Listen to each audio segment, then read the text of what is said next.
അർജുൻ, നമ്മുടെ task list 1-ലെ 10ാമത്തെ പോയിൻറ്റിനെ കുറിച്ചാണ്. അത് ഈ പ്രോഡക്റ്റ് ആഡ് ചെയ്യുന്ന ഫോം നമ്മളത് ഒരു 2-3 എണ്ണമായിട്ടൊന്ന് സ്പ്ലിറ്റ് ചെയ്യണം. 2-3 സ്ക്രീൻസായിട്ട് ഒന്ന് സ്പ്ലിറ്റ് ചെയ്യാൻ വേണ്ടിയിട്ടാണ്. അത് സ്പ്ലിറ്റ് ചെയ്യുന്നതിൻ്റെ റീസൺ എന്താണെന്ന് വെച്ചാൽ, ഇപ്പോൾ നിലവിൽ ആ ഫോം കുറച്ചും കൂടെ നമുക്കൊരു ഭംഗിയായിട്ട് ഇത് ഡേറ്റ പ്രോഡക്റ്റ് ആഡ് ചെയ്യാൻ പറ്റണം. ഒന്ന്, രണ്ടാമതായിട്ട് അതിലൊരു ബഗ്ഗുണ്ട്, അതൊന്ന് ക്ലിയർ ചെയ്യണം. ഈ 2 കാര്യങ്ങൾക്ക് വേണ്ടിയിട്ടാണ്. അപ്പോൾ ആ ഇഷ്യൂ എങ്ങനെ കണ്ടുപിടിക്കാമെന്നുള്ളത്, നമ്മളുടെ സെല്ലർ ലോഗിനിൽ ലോഗിനാകുക. അതിനുശേഷം ഫുട്ടർ മെനുവിൽ സെക്കൻഡ് ഐറ്റം അത് ടച്ച് ചെയ്യുക. അതിൽ my packages, connections, pull up packages, ആ സ്ക്രീൻസ് എല്ലാം കാണാം. അതിൻ്റെ right side top plus simple press ചെയ്യുക. അപ്പോൾ new package, new combo package എന്ന് കാണും. അതിൽ ന്യൂ പാക്കേജ് അത് ക്ലിക്ക് ചെയ്യുക. അപ്പോൾ ഈ ഫോം വരും. അപ്പം ഈ ഫോമിലാണ് ഇഷ്യൂ. ഈ ഫോമിൽ മൊത്തത്തിൽ 11 ഫീൽഡുണ്ട്. ഇതിൽ title, detailed description, type, categories, sub categories, what is inside, listing price, selling price, അതുപോലെ serviceable pin codes, images, video, ഇത്രയും കളക്ട് ചെയ്യാനുള്ളതാണ്. ഇതിലെല്ലാ കാര്യങ്ങളും, സർവീസബിൾ പിൻ കോഡ്സ് അടക്കമുള്ള എല്ലാ കാര്യങ്ങളും നിലവിൽ ഇതിൽ നിന്ന് കളക്ട് ചെയ്ത് DBയിൽ സേവ് ആകുന്നുണ്ട്, കറക്റ്റായിട്ട് സേവ് ആകുന്നുണ്ട്. പക്ഷേ ഈ സർവീസബിൾ പിൻ കോഡ്സ് മാത്രം DBയിൽ നമ്മൾ സേവ് ചെയ്തിപ്പോൾ വയ്ക്കുന്നത് മാത്രമേ ഉള്ളൂ. നമ്മുടെ ലോജിക്കിലോ അല്ലെങ്കിൽ മറ്റ് സ്ക്രീൻസിലോ ഒന്നും അത് ഡിസ്പ്ലേ വരുന്നില്ല. അത് നമ്മളങ്ങനെ കൊടുത്തിട്ടില്ല. നമ്മൾ ഇനിയിപ്പോൾ അടുത്ത എൻഹാൻസ്മെൻറ്റിലേക്ക് പോകുന്ന സമയത്താണ് നമ്മളിപ്പോൾ കളക്ട് ചെയ്ത് വയ്ക്കുന്ന പിൻ കോഡ്സ് ഉപയോഗിക്കുന്നുള്ളൂ. അപ്പോൾ അതുകൊണ്ട് അതൊക്കെ നിലവിലുള്ളതുപോലെ തന്നെ DBയിൽ അത് ഈ സർവീസബിൾ പിൻ കോഡ്സ് DBയിൽ സേവ് ആയാൽ മാത്രം മതി. അപ്പോൾ നമ്മുടെ ഇഷ്യൂ ഇതൊന്നുമല്ല. നമ്മുടെ ഇഷ്യൂ ഇതിൽ type, categories, sub categories, what is inside, ഈ 4 ഫീൽഡുകൾ ലോജിക്കലി കണക്റ്റഡ് ആണ്. ഈ ടൈപ്പ് എന്ന് പറയുന്ന അഡ്മിനിൽ നമുക്ക് ടൈപ്പ് ആഡ് ചെയ്ത് കൊടുക്കാൻ ഉള്ള സ്ക്രീനുണ്ട്. അഡ്മിനിൽ വെബ് സ്ക്രീനുണ്ട്. അതുപോലെ ഓരോ ടൈപ്പിനും അതിൻ്റേതായ കാറ്റഗറീസ് ആഡ് ചെയ്ത് കൊടുക്കാൻ പറ്റും. അതുപോലെ ഓരോ കാറ്റഗറീസിനും അതിൻ്റേതായ സബ് കാറ്റഗറി ആഡ് ചെയ്ത് കൊടുക്കാൻ പറ്റും. അതുപോലെ ഓരോ സബ് കാറ്റഗറിക്കും അതിൻ്റേതായ TAG ടാഗ്സ് നമുക്ക് ആഡ് ചെയ്ത് കൊടുക്കാൻ പറ്റും. ഈ ടാഗ്സ് ആണ് ശരിക്കും വാട്ട് ഇസ് ഇൻസൈഡ് എന്നുള്ള സ്ഥലത്ത് പോപ്പുലേറ്റ് ചെയ്യുന്ന ടാഗുകളാണ്. ഓക്കെ, അപ്പോൾ നമ്മൾ അഡ്മിനിൽ ആഡ് ചെയ്ത് കൊടുക്കുന്ന ടൈപ്പ് ഇവിടെ ഈ ഫീൽഡിൽ പോപ്പുലേറ്റ് ചെയ്യും. അതുപോലെ തന്നെ കാറ്റഗറി, അതുപോലെ ഈ ടൈപ്പ് ചൂസ് ചെയ്യുന്നതനുസരിച്ച് ആ ടൈപ്പിന് ഏതൊക്കെയാണോ നമ്മൾ കാറ്റഗറി അഡ്മിനിൽ ആഡ് ചെയ്ത് കൊടുത്തേക്കുന്നത് അതായിരിക്കും തൊട്ട് താഴെയുള്ള കാറ്റഗറി ഫീൽഡിൽ പോപ്പുലേറ്റ് ചെയ്ത് വരുന്നത്. അതുപോലെ ഈ കാറ്റഗറി ഏതാണോ നമ്മൾ ചൂസ് ചെയ്യുന്നത് അതിന് വേണ്ടി നമ്മൾ അഡ്മിനിൽ ആഡ് ചെയ്ത് കൊടുത്തേക്കുന്ന സബ് കാറ്റഗറി ആയിരിക്കും തൊട്ട് താഴത്തെ സബ് കാറ്റഗറി ഫീൽഡിലേക്ക് ഇത് പോപ്പുലേറ്റ് ചെയ്ത് വരുന്നത്. ടാഗും അതുപോലെ തന്നെ നമ്മൾ ചൂസ് ചെയ്യുന്ന സബ് കാറ്റഗറി ഏതാണോ അതിന് കറസ്പോണ്ടിങ് ആയിട്ട് നമ്മൾ ആഡ് ചെയ്ത് കൊടുത്തേക്കുന്നതായിരിക്കും ടാഗ് ഫീൽഡിൽ വരുന്നത്, അതായത് വാട്ട് ഈസ് ഇൻസൈഡ് എന്നുള്ള ഫീൽഡിൽ വരുന്നത്. അപ്പോൾ ഈ 4 കാര്യങ്ങൾ ലോജിക്കലി കണക്റ്റഡ് ആണ്. ഇങ്ങനെ നമ്മൾ ഡയറക്റ്റായിട്ട് ഓരോന്നിൻ്റെയും താഴെ ഹൈറാർക്കിയിലാണ് വരുന്നത്, ഒരു ഓർഡറിലാണ് വരുന്നത്.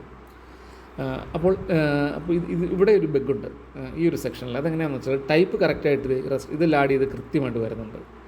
പക്ഷേ തൊട്ട് താഴത്തെ കാറ്റഗറി, ഇപ്പം റെസ്റ്റോറൻറ്റ്സ് ചൂസ് ചെയ്തു, അപ്പോൾ അതുമായിട്ട് ബന്ധപ്പെട്ട കാറ്റഗറി അഡ്മിനിൽ ആഡ് ചെയ്ത് കൊടുത്തേക്കുന്നതെല്ലാം കറക്റ്റായിട്ട് ഇത് ലോഡാകുന്നുണ്ട്. കണ്ടോ, സൗത്ത് ഇന്ത്യൻ, ഇത് ജസ്റ്റ് ഡെമ്മിയായിട്ട് കൊടുത്തേക്കുന്നതാണ്, അതെല്ലാം കറക്റ്റ് വരുന്നുണ്ട്. അത് കൃത്യമായിട്ട് നമുക്ക് ഇവിടെ ഡിസ്പ്ലേയും വരുന്നുണ്ട്. അതിന് ശേഷം അപ്പോൾ കാറ്റഗറി റെസ്റ്റോറൻറ്റ്സ്, അതിൻ്റെ കാറ്റഗറി എല്ലാം കറക്റ്റായിട്ട് വരുന്നുണ്ട്. ഇനി ആണ് പ്രശ്നം, ഈ സബ് കാറ്റഗറി വരുമ്പം ഇപ്പം നമ്മൾ ചൂസ് ചെയ്ത് സൗത്ത് ഇന്ത്യൻ്റെ സബ് കാറ്റഗറീസ് ആണ് ഇവിടെ വരേണ്ടിയിരുന്നത്. തൊട്ട് താഴത്തെ സ്ക്രീനിൽ ഇങ്ങനെ ടച്ച് ചെയ്യുമ്പോൾ പോപ്പുലേറ്റ് ചെയ്ത് വരേണ്ടിയിരുന്നത്. അപ്പം നമ്മൾ അഡ്മിനിൽ 3 സബ് കാറ്റഗറി സൗത്ത് ഇന്ത്യന് കൊടുത്തിട്ടുണ്ട്. പക്ഷേ അത് 3 കൂടെ പോപ്പുലേറ്റ് ചെയ്യുന്നില്ല. പകരം ഒരു നമ്പറാണ് വരുന്നത്. ഇപ്പം 31 എന്നുള്ള നമ്പർ കണ്ടില്ലേ, ഇതാണ് പോപ്പുലേറ്റ് ചെയ്ത് അവിടെ വരുന്നത്. അത് 3 പ്രാവശ്യം വരികയും ചെയ്യുന്നുണ്ട്. അപ്പോൾ എനിക്ക് തോന്നുന്നത് സബ് കാറ്റഗറി കറക്റ്റ് 3 പ്രാവശ്യം ആഡ് ചെയ്ത് കൊടുത്തു. ആ 3 സബ് കാറ്റഗറി വരാനുള്ള സ്ക്രിപ്റ്റൊക്കെ ഇവിടെ എഴുതിയും കൊടുത്തിട്ടുണ്ട്. പക്ഷേ സബ് കാറ്റഗറിക്ക് പകരം വരുന്നത് ഈ കാറ്റഗറി ID 3 പ്രാവശ്യം അവിടെ വരുന്നു എന്ന് ആണ് എനിക്ക് തോന്നിയത്. അത് ഡെവലപ്പർ ചെക്ക് ചെയ്ത് കൺഫേം ചെയ്യേണ്ടി വരും. അപ്പോൾ ഇവിടുത്തെ പ്രശ്നം, ഇവിടെ കാറ്റഗറി നമ്മൾ അഡ്മിനിൽ ആഡ് ചെയ്ത് കൊടുക്കുന്ന കാറ്റഗറിക്ക് അഗെയിൻസ്റ്റായിട്ട് അഡ്മിനിൽ ആഡ് ചെയ്ത് കൊടുക്കുന്ന സബ് കാറ്റഗറി കൃത്യമായിട്ട് ഇവിടെ ലോഡ് ആക്കിക്കണം.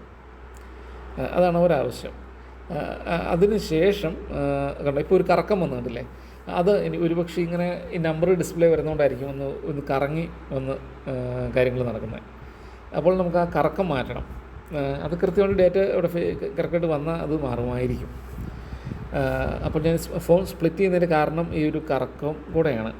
അപ്പം കറങ്ങുന്ന ഭാഗം തൊട്ട് വെച്ച് ബ്രേക്ക് ചെയ്ത് കഴിഞ്ഞാൽ കറങ്ങുന്ന ഭാഗം അടുത്ത സ്ക്രീനിൽ കറങ്ങി വരുന്നത് ഇപ്പം യൂസർ അറിയത്തില്ലല്ലോ.